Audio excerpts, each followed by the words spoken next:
This is a Mortarbox Media podcast. For more podcasts and to learn how we can help you create your own, visit mortarboxmedia.com.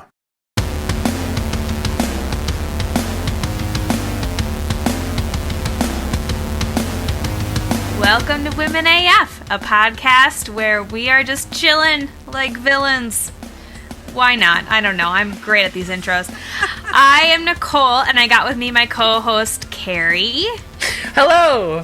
And Danny. Hey. It started rough, and then I went into like a game show type voice. So, I mean, I liked all of it. Yeah, I'm here for it. Great. Yeah. I like it. How are you guys doing? What's been happening? Go ahead. Daniel got his vaccine today, and I'm so excited. Yay! It's happening. It's all happening. Is it the 1-1 or the 2-1? The 2-1. This is his first of the two. I'm scheduled for the 14th, but I'm on 2 different waiting lists to try to get in earlier. Okay. No. Beautiful. So I'm excited. That's exciting. Oh, man. All right. What about you, Carrie? Well, as far as vaccines go, I'm at the bottom of the list, so yay. Yay for diabetes. No? Okay. Yeah, I shouldn't complain, right? I mean, well, even me, I am, because my BMI is high. So, like, haha, I'm in that category too, even though that's kind of demoralizing, but that's fine. It's fine. It's only 30. And actually, it's funny because when I had originally made the appointment I think for it's Daniel, 25. Is it 25? It's 25.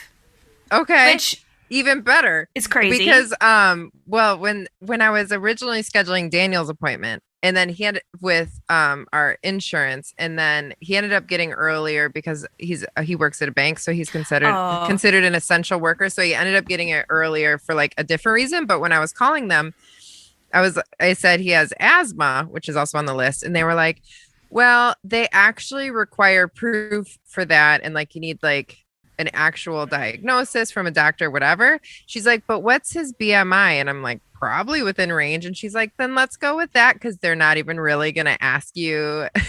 Isn't that crazy? Like, Oh my gosh. Because she's like, they don't like weigh you or anything. Huh. Yeah.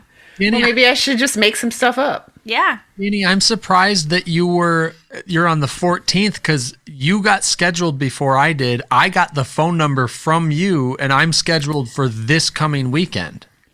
Yeah, well, I actually spent almost the entire day on Monday on hold, like trying to get through to them to see if I could get an earlier appointment. And they were basically like, any cancellations we get, we're leaving open because of vaccine availability. So we won't change your appointment. Oh, okay. Makes sense. That's fun. Bummer. Yeah. Well, I don't know. Not much new with me.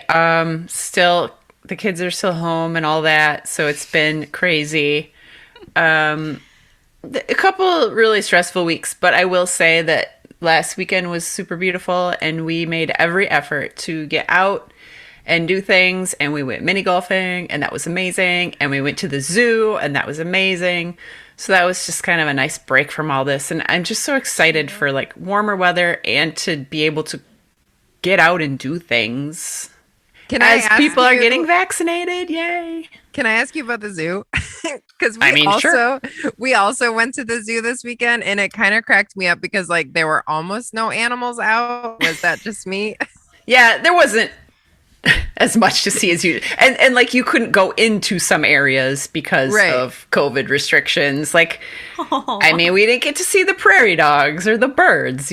Big bummer there. But I mean, I saw a polar bear, so I was happy. But you got out of the house. So and we got out of the house. Yes. Win in my book. The sun was shining. Ugh. Right? Yeah, I felt a little refreshed. I bet. Yeah. We tried to fly a kite this weekend. Found out I don't know how to fly a kite. So that's fun. I feel like it's a pretty basic concept. Am I wrong? It is. But then like, does it have to be windy the entire time? Because this weekend it was like gush of wind, done with wind, gush of wind. Like it was off and on. And I'm like, well, I can kind of get it up and then it just falls or like directly just goes pew and tries to get my kids. I'm like, ah. Well, that's almost more fun, honestly. Right. Well, yeah, I think you need a pretty steady wind, honestly, but Or keep trying. maybe just the next time you go on a long run, tie it to your waist. And when you do that, please run past my house because I would love to see this. Right? That would be fun. I just want to give a quick plug for the Patreon. It's patreon.com/womenaf podcast, because people should be subscribing there just to see my facial reactions to the things that Nicole says, such as, I can kind of get it up. Yeah. Agree. It's always entertaining. Oh, jeez. Oh, jeez. Oh, jeez. Anyway, so I wanted to bring a question with you up front. So I'm going to ask a question. I got into a debate with my brother this past weekend about cleaning out your closet. How old does a piece have to be in your closet before you say, get rid of this? Because my brother is now like if there's anything before college, he gets rid of it. And I'm in this like, yeah, but I think I have like shorts that are from high school that I still have. It's not about how old they are. It's about how much you wear them. That Is is it? what I was going to say. How much you enjoy wearing them, right? Yeah. Or Yeah. like, to say it as Marie Kondo does, if it brings you joy, keep it. If it doesn't, get rid of it. I have stuff from not that I am able to wear them, but I have some keepsake items from like middle school, Yeah. and that I just keep because like I have a really happy memory of this whatever shirt that I got from camp over the summer or something like that. Yeah, I get that. Mine is like I have, do you guys remember when it was really trendy to have, it's like a cardigan, but they're like thick. They have a hood. It's not necessarily a it's a jacket, but like it's thick knitted, if that makes sense. I can picture it, I guess. Yeah. It was really popular like early 2000s. I got you. Okay. You're Cardigans rocking with it. hoods. That's more trendy, I think. I think it's like slowly coming back into style, but Yeah. I've kept it so long that I think that's what's happening is it's coming back into style. Yeah. Like it's those. That's great pieces when that where- happens. Right.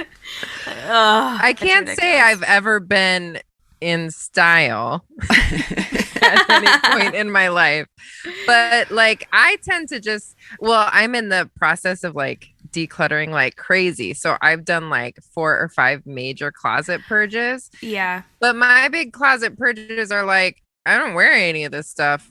So it's gone. Not so gonna miss much- it.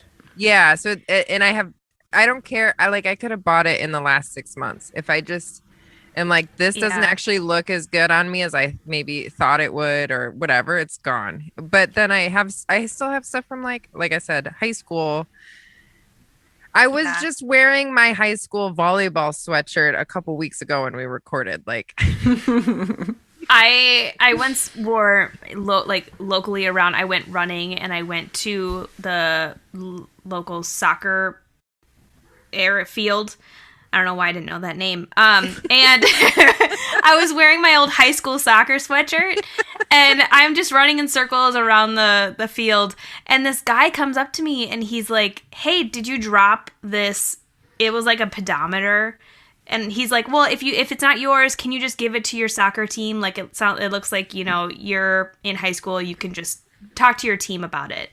And I'm like, "Yeah, sure, I will." It was really That's fantastic. That would not happen to me. I know that. I don't know if you're wearing a giant sweatshirt and you're just running in laps around the field. Maybe. It might work. All right. Well, I am excited to get into this interview. We are going to talk with Ryan Haack. We're continuing. I think this is the last of our series 1 year in. It's been so fun getting to talk to everybody during this series. And in this particular interview, Ryan is Ryan Haack is a speaker, advocate, and author of the children's book Different is Awesome, which is just completed his 5th printing. He's born with one hand. Ryan has spoken to groups all across the country, sharing his message of acceptance and inclusions with young and old alike. I'm really excited for this interview. Let's get into it after break. If you are like me, you are a total foodie, but maybe not that great of a cook, and you also really care about what you put in your body.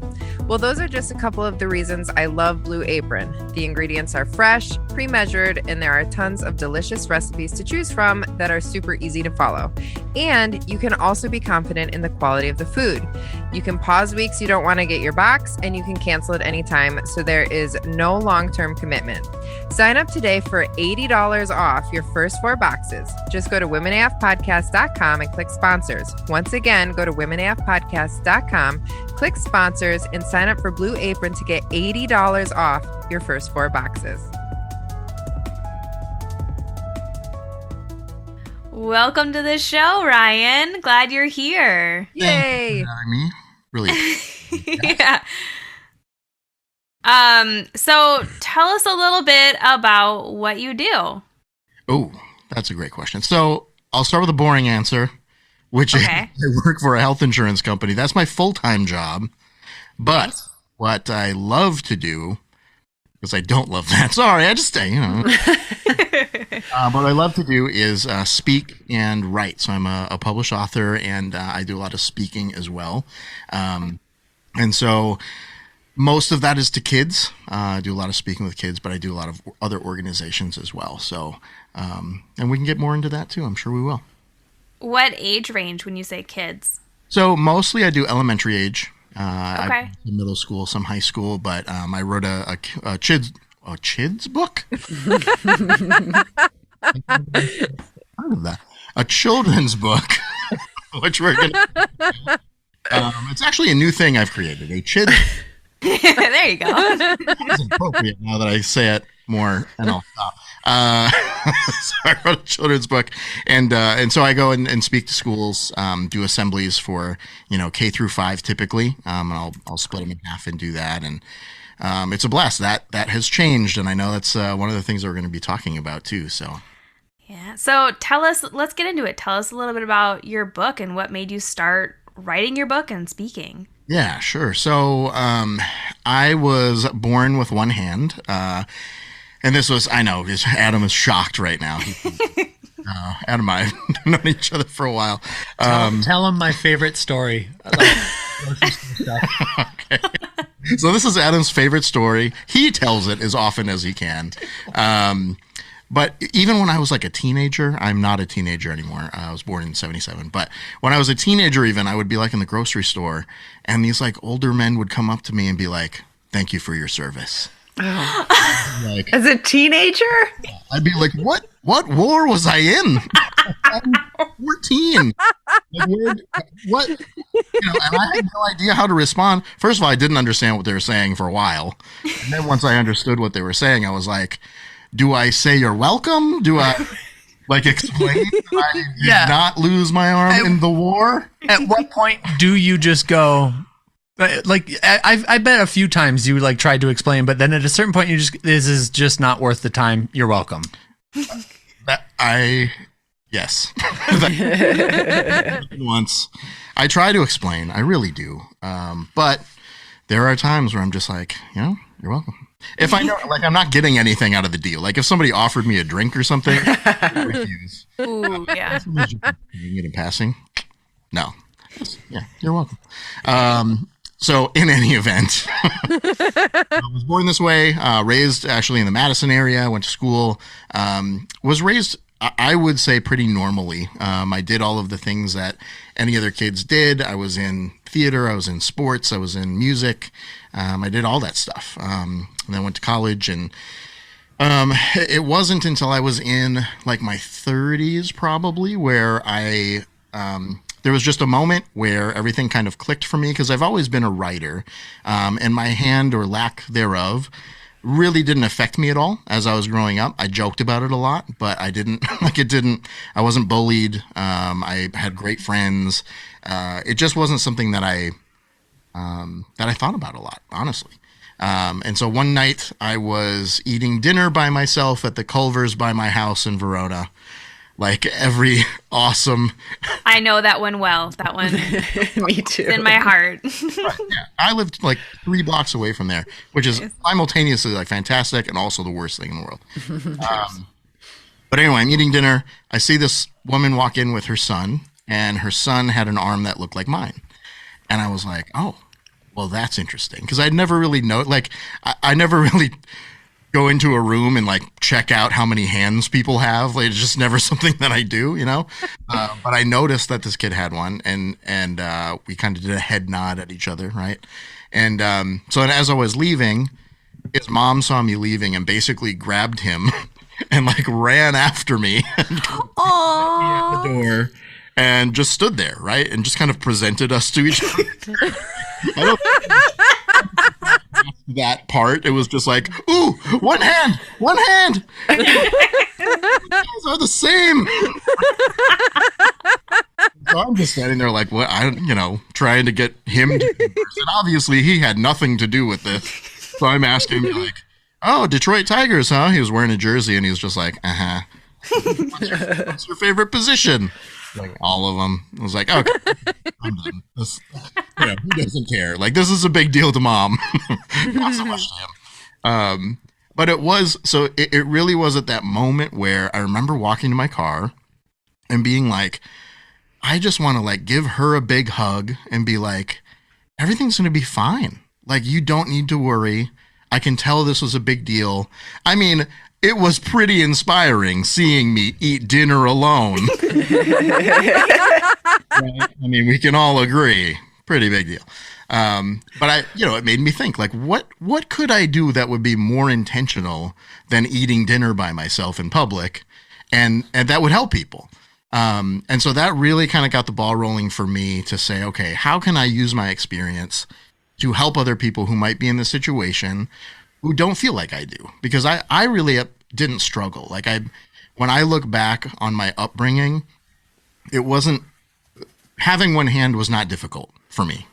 And I started to think about, why was that? Why in my life did I not really care about that? And it was really, I felt like I have a huge family who was all very supportive, had great friends, great teachers. Everybody was really supportive, treated me just like anybody else.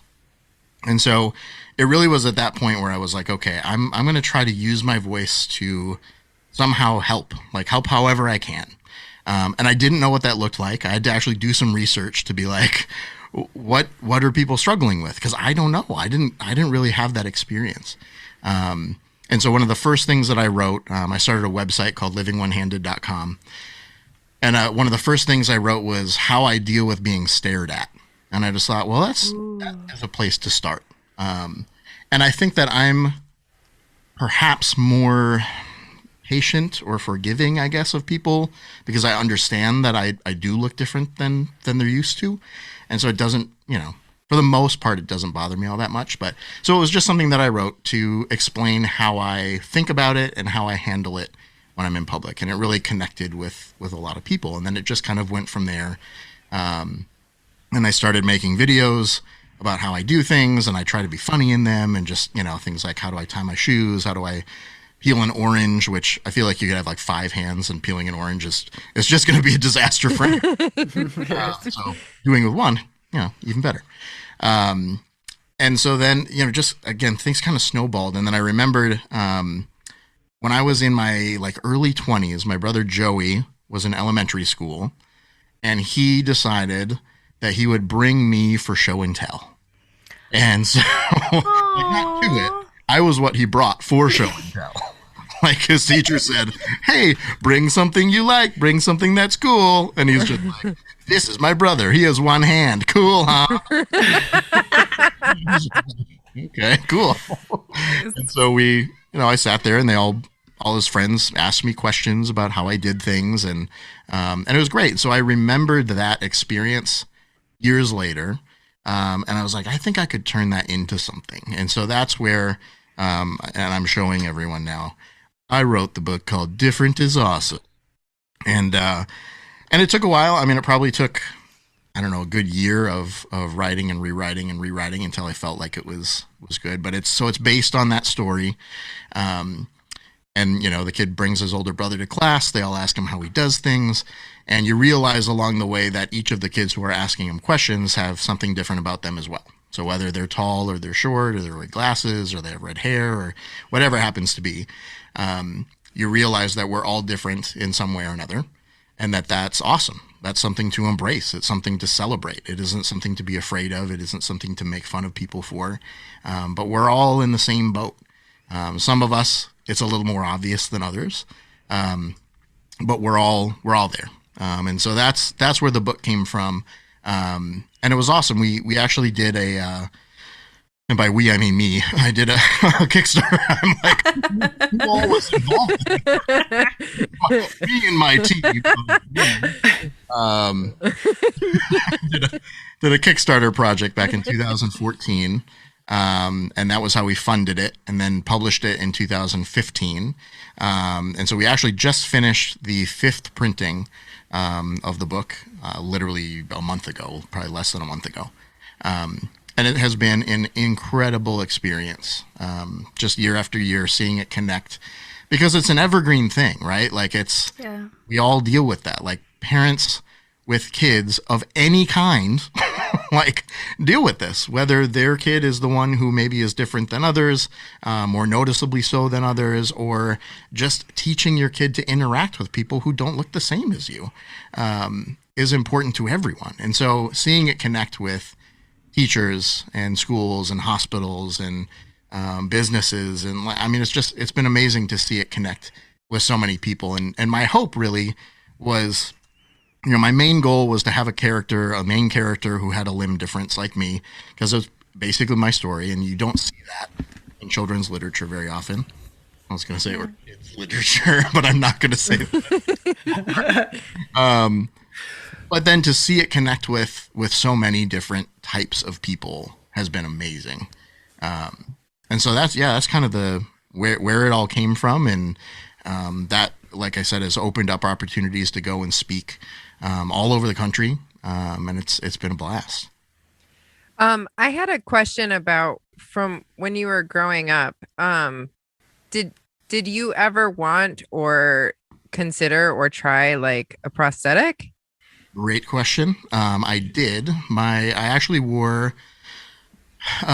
So the common thought is the sooner you get a kid into a prosthetic, the more likely they will be to keep using it.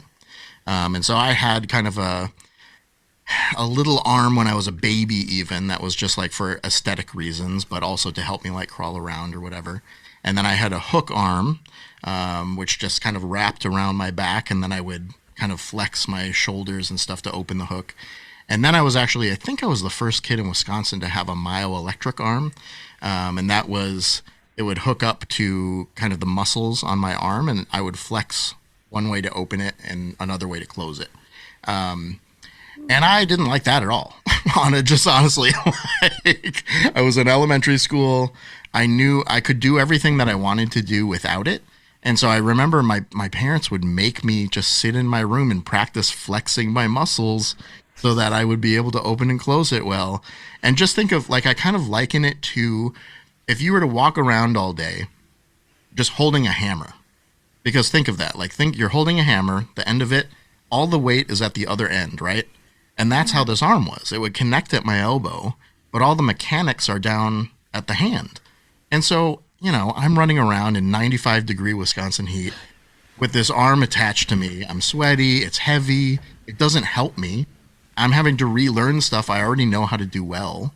And so I sound pretty ungrateful. I know my parents meant well. And, right. Because I would wear it to school, and then I would put it in my locker. And the teachers would be like, you can't just put that in your locker. It's so expensive.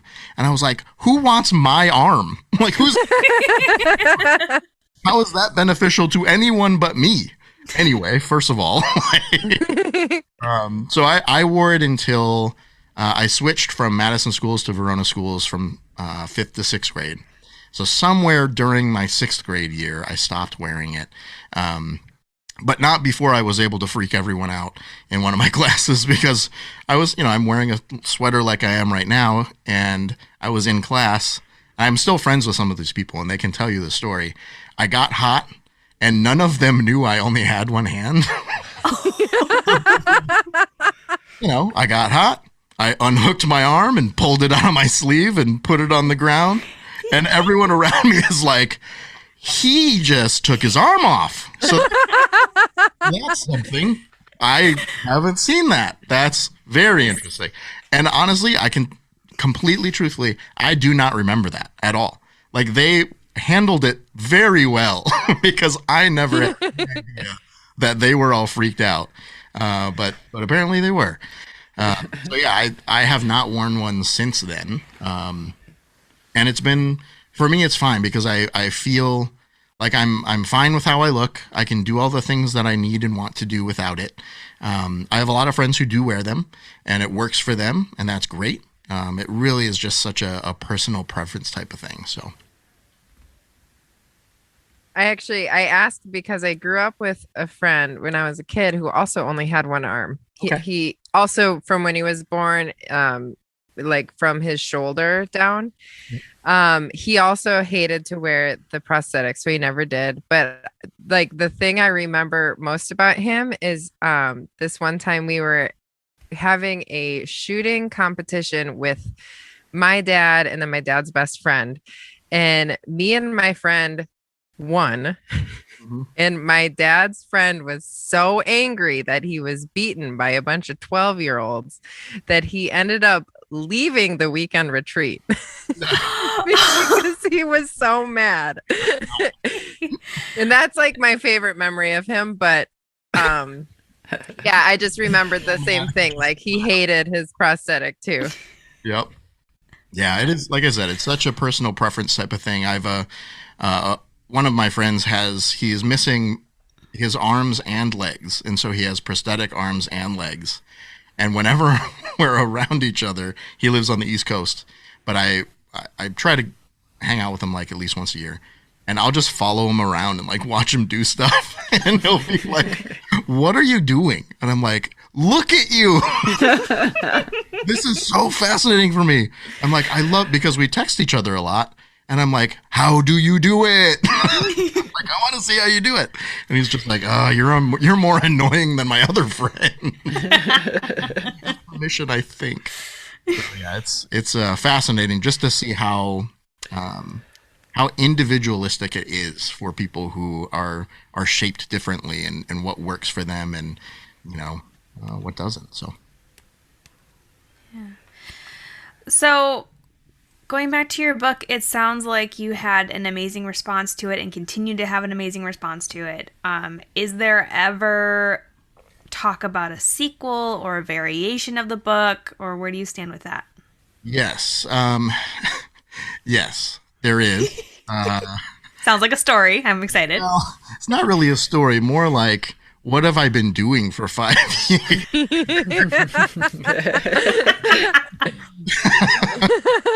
If I was smart, I would have been like, "Yeah, I'm going to write one every year." And and the truth is, like, this is going to sound so. I'm sorry. Froofy. I just have to say, for listeners, for people who aren't able to see the video, I just love that Ryan is here. And admittedly, it's warmer in this room than it is outside of this room, but it's not terribly hot. But I love that Ryan is here. It's terribly hot. Yeah. Wiping his sweat with a towel like a Baptist preacher on a summer night in the savannah. Let me tell you about that sequel. He is like the preachers of old. Mm-hmm. It's true. I mean, we've all been in that studio with you. It is hot. It is hot. Very hot. And I'm wearing a sweater. Why did I wear a sweater? I don't know. You should have consulted with us first on that one. So to answer your question, the true answer is I just haven't done it yet. Like, when it really gets down to it, I wish I had done it. I haven't done it yet. But really, this book surpassed everything I ever imagined it could be, if that makes sense. Like, children's books are hard to write. Like, a lot of people say, oh, I'm going to write a kid's book. I'm going to write a kid's book. Oh, that must not be very hard, you know? And we just have this idea that, a kid's book, anybody can write it.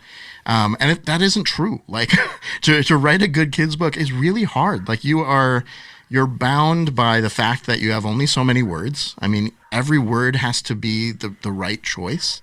The illustrations have to match. My friend Wes actually did these illustrations, and I had approached him, I think 2 years before we actually did it, and asked him if he would, because I knew that his style was what I had to have. If this book was going to exist, his style was what was going to bring it to life. And he initially declined and said, I don't do books. I just do, simple illustrations. And then 2 years later, I was able to get him to do it. And if he hadn't done it, I don't think the book would exist, to be honest, because I knew that he was what it needed. And so, just the whole process of that, of getting it just right, and then having it actually connect. Like every author, anybody can, it is true, anybody can write a book, but a lot of times they're not good, right? Like, it's just true. Like, we've all read books that aren't very good, and I wanted it to be really good, and I wanted it to connect, and it has done that and surpassed anything I could have imagined. And so for me, it's been an incredible ride. I've had to reprint the book every year, like I said. And in fact, right now, I'm in kind of a weird position because I just reprinted it less than a month ago, and I think I need to reprint it again. I checked with my publisher, like, hey, I just want to see how many books I have in stock. And she was like, oh, you have like 200 some. And I was like, well, that's weird because I just printed 1,000 of them. So I think that might be wrong. This was, I'm not joking, a week and a half after I had them all printed. And she goes, oh, yeah, we had a pretty big order last week. We had 648 books ordered. And Dang. I was panicked. I wasn't like, yay. I was like, oh, no. That's impressive. Right, so it was, That's awesome. so again, that's super exciting. I'm so glad that it's connecting with so many people still. And it keeps doing that. And so part of me, I think, is hesitant to be like, well, I'm not going to be able to replicate that. I'm not going to be able to do something that's as good as that. And that's just something I have to work through with my therapist. But to get the next book out. So I am saying here and now, there will be more books. I just don't know exactly when that will be. So. Well, that's a good story. I like that story.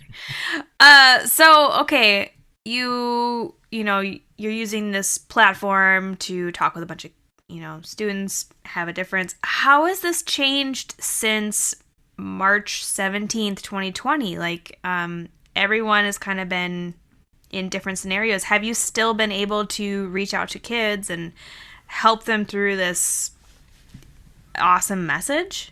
Yeah, it's been really difficult, to be honest. I brought my, I remember I bought this little calendar, in 2020, and I was like, this is it. This is the year. I'm going to be a speaker full time.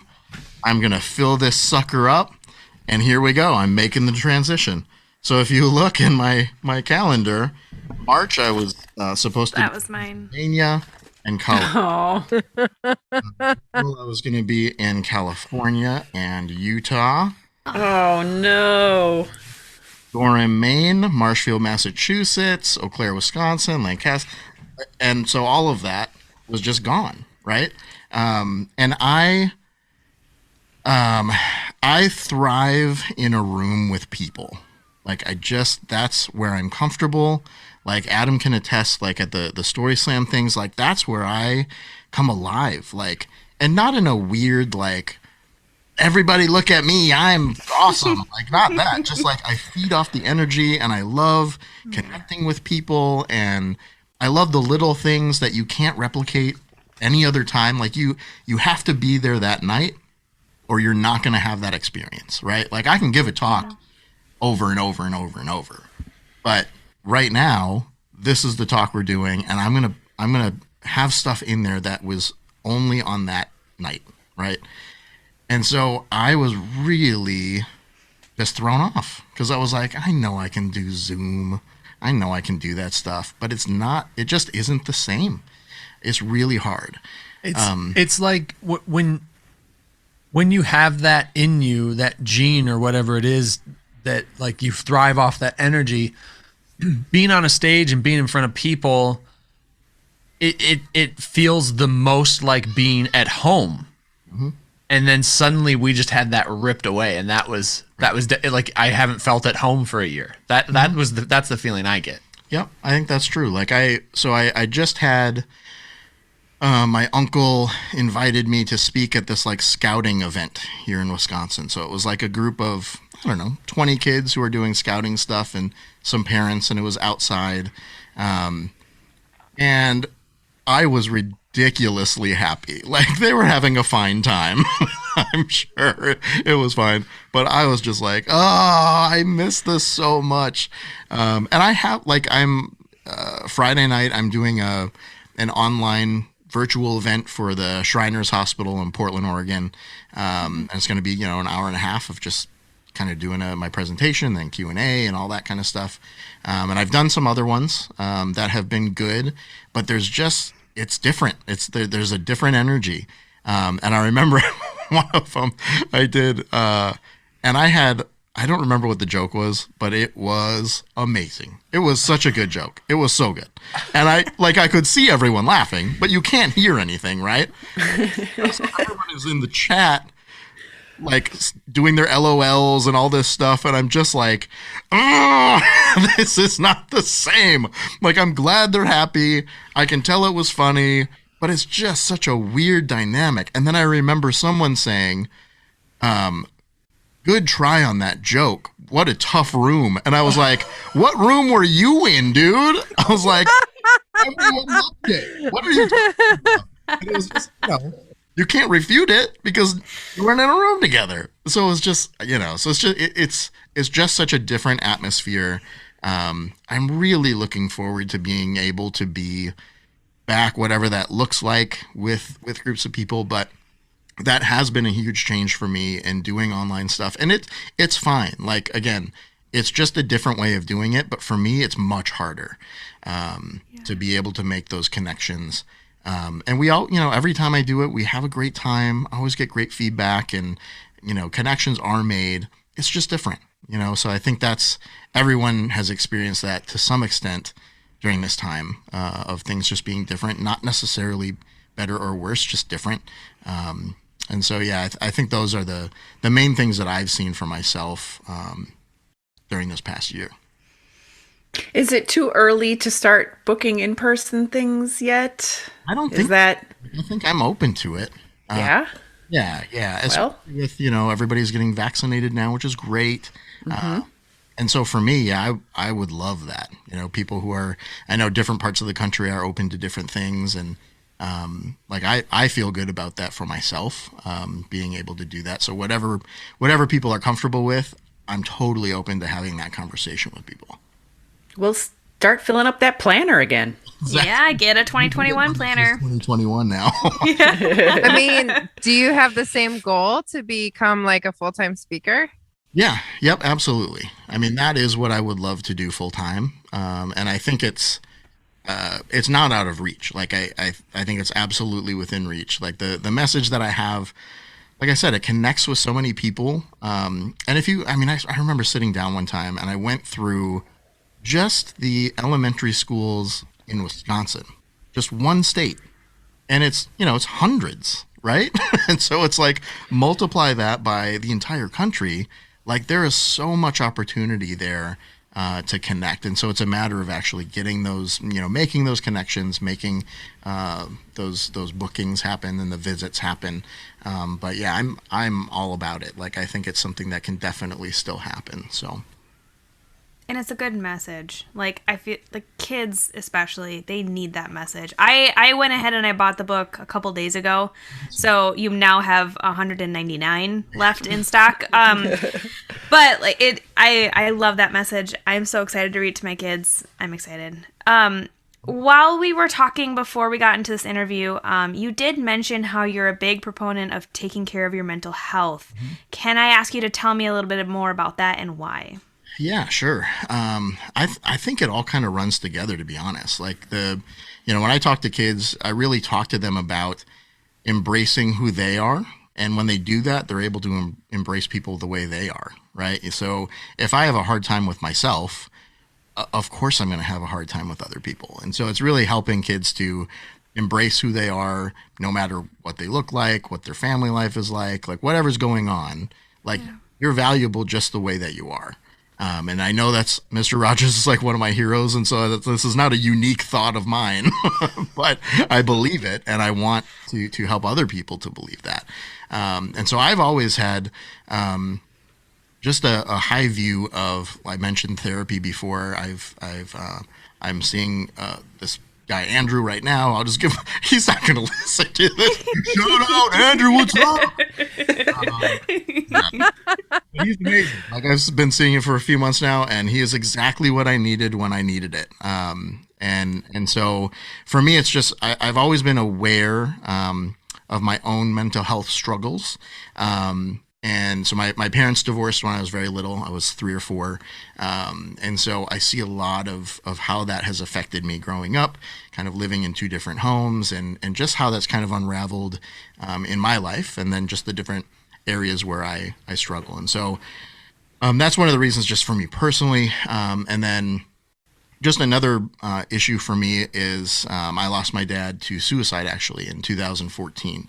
And it was very sudden. It's something where my Uncle Ed actually died by suicide when I was in 1st grade. And I remember my dad being so upset about it, like he could not understand it.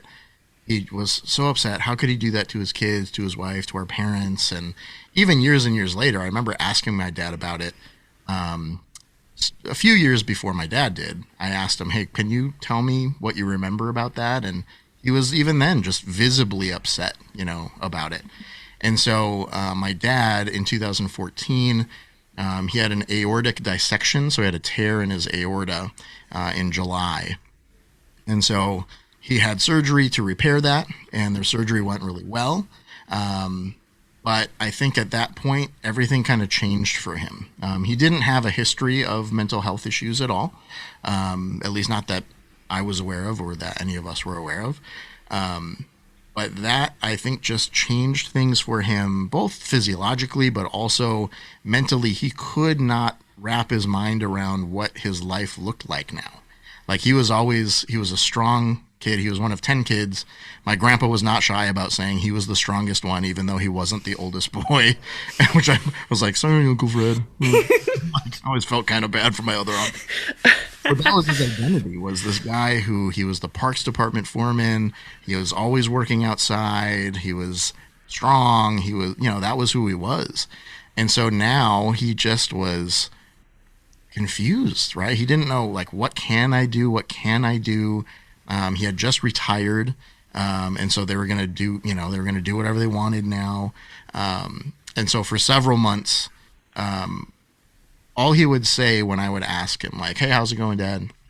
He'd say, oh, getting a little better every day, getting a little better, which is the most Midwestern year old man thing you could say, right? Is, oh, I'm getting a little better every day.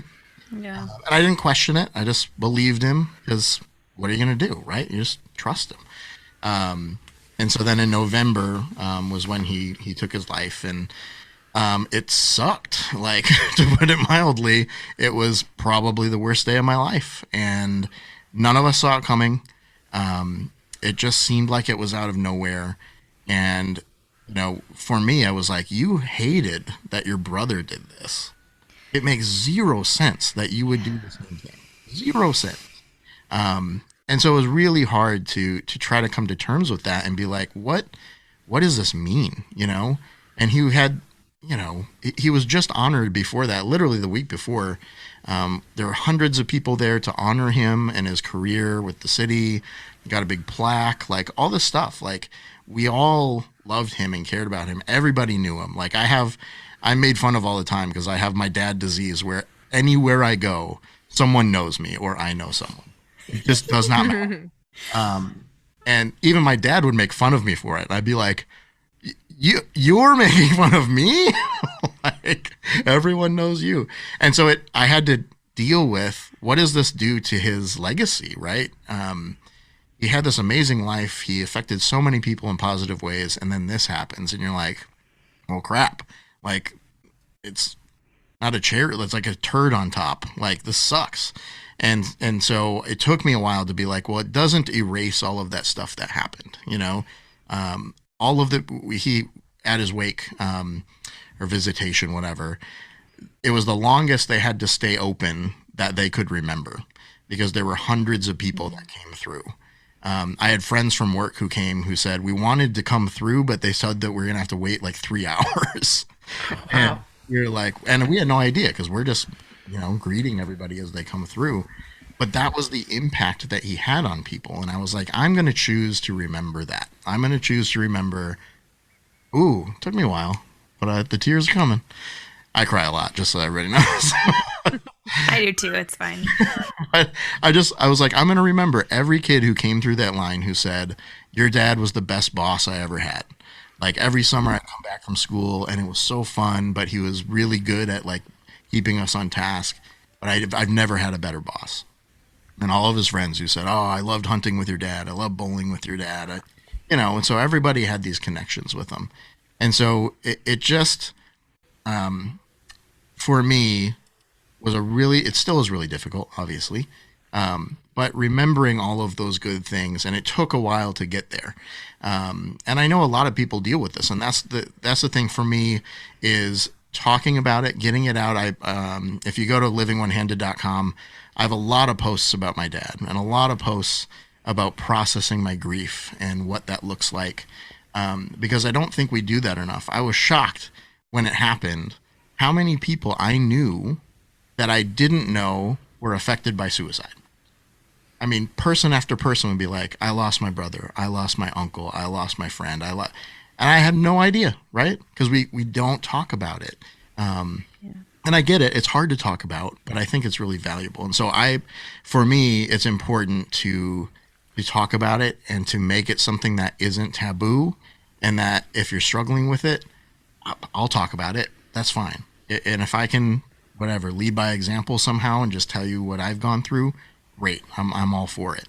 And so, that's, those are some of the reasons for me that it's so important to talk about this stuff and just get it out in the open, because it affects so many more people, I think, than we realize.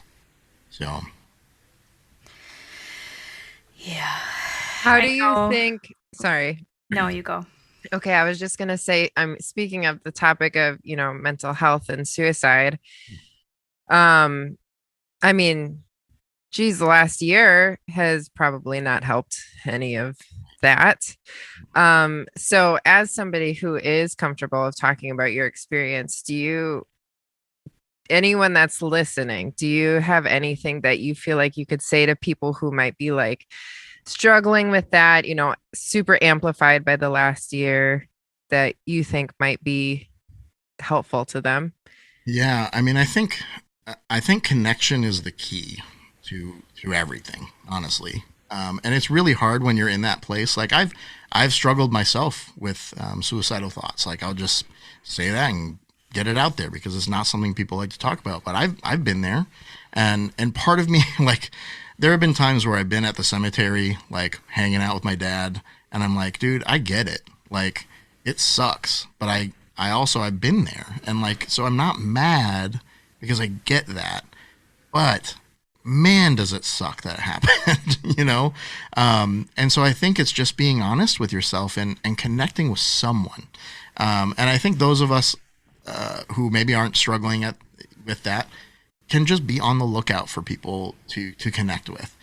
and not to be pushy or to be like, hey, we have to talk, and we have, like, you haven't said much. Oh, I haven't seen many posts on Facebook. Like, what's your deal? Like, not that. That's annoying. So don't do that. But if you are noticing someone is absent, or if they're acting differently than usual, or they're more resigned, or whatever, there are ways to check in with them and just be like, hey, how are things going? And that could just spark that connection. And if you are that person who's in that spot, man, I'm really sorry. Like, that super sucks. I hate that. It's really hard. But you can make a connection. Like, you can reach out to someone. And I know it's not easy. And most of the time that person's going to be like, no way, I'm not going to do that. Like, I don't want to exist.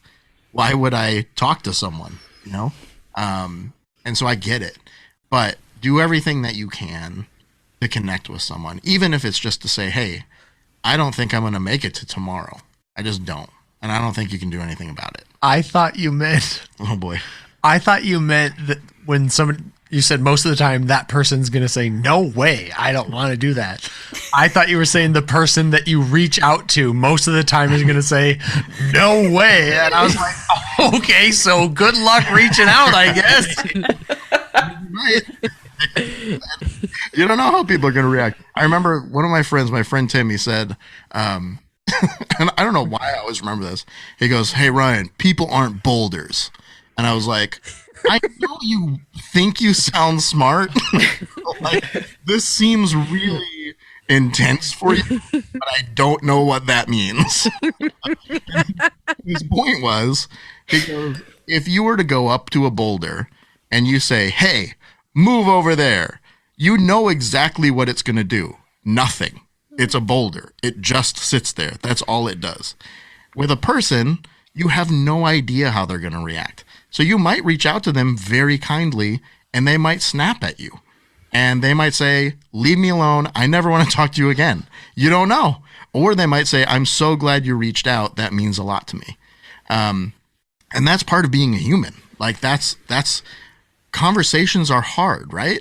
They just are. I had a situation with my boss just recently that I'm not going to get into, but I decided it is not worth the conversation. Like, it is not worth the conversation. Even though I felt hurt by this thing, I'm letting it go because I cannot predict how he's going to act or respond, and I'm not up for it. I'm just letting it go. And that's just, again, it's part of being a person. And so all of this stuff is messy, and that's okay. I painted this thing the other day, and it said necessary. And I was like, it's messy, but it's necessary. Like, our connection with people, it just is. Like, I love that. But we have to have it. And so whatever that means, whatever that looks like, we're a couple friends of ours, Jeff and Stacy, we have this agreement with them where we're like, hey, if we're mad at each other, we have to just tell each other, even if it sucks.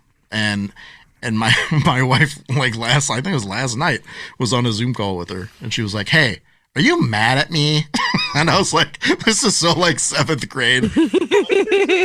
Oh, like, if you have that tension that's there, it just messes things up. That's right. May I make a suggestion for the title of your next book? Necessary? Yeah, I like it. I like it. I mean, it's really your idea. I'm just saying that you should use it. Just regurgitating it back at him. No, I like that a lot. Although I don't know exactly what that looks like. It's just like a bunch of kids in a book where, like, some of them hate each other, some like each other. The whole thing is a book. Do you hate me? Circle yes or no. Oh man, I like it. Yeah, I mean, it's just true, right? I think we've all been there where it's just, I don't know, connection's messy, but we have to have it. It is. Yeah. Oh man, I feel like I could listen to you all day. I feel like you've got wise words, wisdom. I love it. Thank you so much. Yeah. I do want to end on a funny note because while we were chatting, you mentioned something about being banned on Facebook from a post. Can you tell us the story? This is real good stuff. I'm excited. I have to find the picture. So the other day, it probably is. The other day, I was just sitting around. I was on my phone, as I usually am, and I got a notification. I was tagged in a post. I was like, ooh, interesting. So I click it open, and it's a Facebook Live video. And I was like, oh, this is cool. And it was like a mom and her 2 kids. And it was this organization. It was like Action Kids there it is. And they were doing like a story time, right? A Facebook Live story time. We're really excited. And tonight's book is Different is Awesome. And I was like, oh, this is so cool. Like I was really excited that I got to see it in real time. And so the daughter's reading the book. She's doing great. And the mom's recording it. And I start like making little comments like, oh, you're doing a great job. This is so fun. I'm so glad that I got to see this. And you could hear the mom kind of starting to freak out a little bit. Like, oh my gosh. And so she finishes reading the book and she goes, hey, you guys get together. So she gets her kids together and she goes, guess what? She goes, who wrote that book? And they're like, Ryan Haack. And she goes, guess who was watching this video? And they're like, we don't know. And she goes, the author, Ryan Haack. And they're like, oh my gosh. Like they're all freaking out, right? And I'm like, this is so great. I love this so much. Sweet moment, amazing moment, so great. And so I just wrote in the chat thing like, hey, if anybody wants a signed copy of the book, just shoot me an email and I'll hook you up. That was all I said. Okay. Uh-oh. So then I get a notification from Facebook that says your comment. This is what I said. If anybody is interested in a copy, I can hook you up. Send me an email at ryan@livingonehanded.com. Your comment goes against our community standards on adult sexual solicitation. Oh my gosh. So this just went from a very sweet moment to I am an adult sexual of these kids who are reading my book about how being different is awesome. Oh no. What is happening? And so then I go to try to post something like, oh my gosh, this is so weird. And it says, this feature is temporarily blocked. 24 hours, I can do nothing on Facebook. Now, the next wrinkle is the following day is my 20-year wedding anniversary. Oh no. Oh no. This, amazing post locked and loaded, ready to post. So all of my friends can tell me how amazing we are for being married for 20 years. And I'm looking over at my wife like, hey, so here's the thing. I might not be able to post for our anniversary because I've been banned for adult sexual solicitation of a child. I don't know how it went off the rails so bad. Like, it has to be because I said, I'll hook you up. And I was just like, are you kidding me right now? I think, I personally, I think it's the one-handed thing. I think the not hand job. Oh. Yeah. Yeah. Well, now I feel disgusting, Adam. I did appeal it, and they unlocked me right away, thankfully. Oh, that's good. So you were able to post. I was able to post and get all good. the accolades I duly deserved. Oh, because really, are you even married for 20 years if you don't post it on Facebook? Totally get it. Every year on like going forward, I'm not going to have a memory that pops up on my wedding anniversary in 2021 if I don't. So right, yeah. It was a very, it got dicey there for a little bit. Oh no. So, for the listening audience, if you would like a signed copy of the book, I'll hook you up. I'm not going to hook up with you, but I can hook you up with a book. So if you want to email me, ryan@livingonehanded.com, we can make that happen. Just the book, nothing else. Nothing else in return but a signed children's book for you. So let me know if that's appealing to you in any way.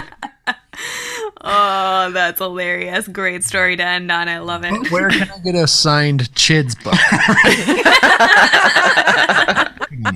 Working on it. Pipeline. Still the Yeah. All right. Well, tell the listeners, where can they find you? I know you mentioned your email. Tell us where they can find you. Yep. Yeah. So people can go to livingonehanded.com is my website. I'm mostly active on facebook.com/livingonehanded or instagram.com/livingonehanded. Those are the two main places that I am active. And really anybody can reach out at any of those places. And I'm happy to talk with anybody. And the book stuff too, you can get the book on Amazon. It's there now until they run out, apparently. Or if you want a signed one, let me know. And I always throw in some goodies with it too. So just let me know. Nice. Awesome. Well, thank you so much, Ryan, for coming on the show. It was a pleasure to have you. Yeah, thank you. It was really my pleasure to be here. And I'm so glad that Adam behaved. And for the most part, thanks for having me.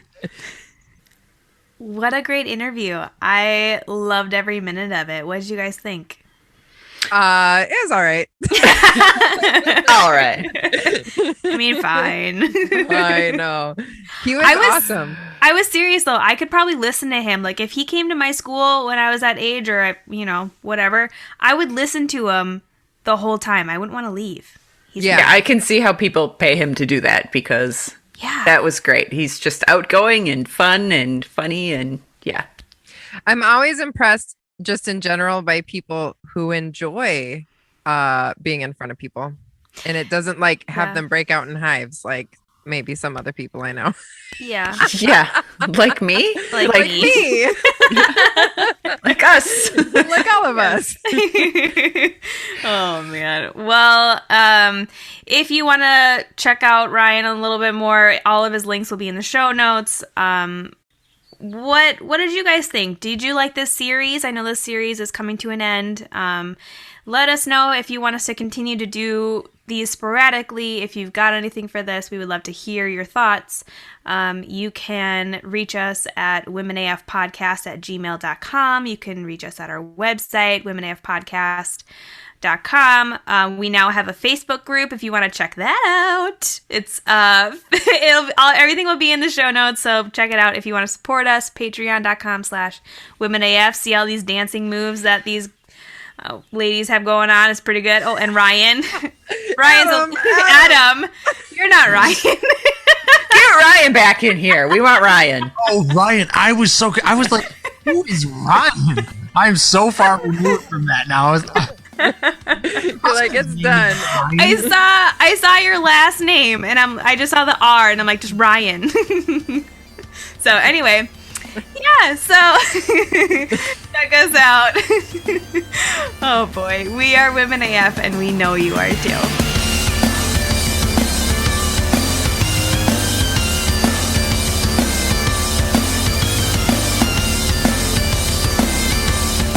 Women AF is produced by Mortarbox Media and engineered by Adam Rostad. Intro and outro music is SQZ by Shane Ivers. Check him out at silvermansound.com. And don't forget to subscribe and leave a review.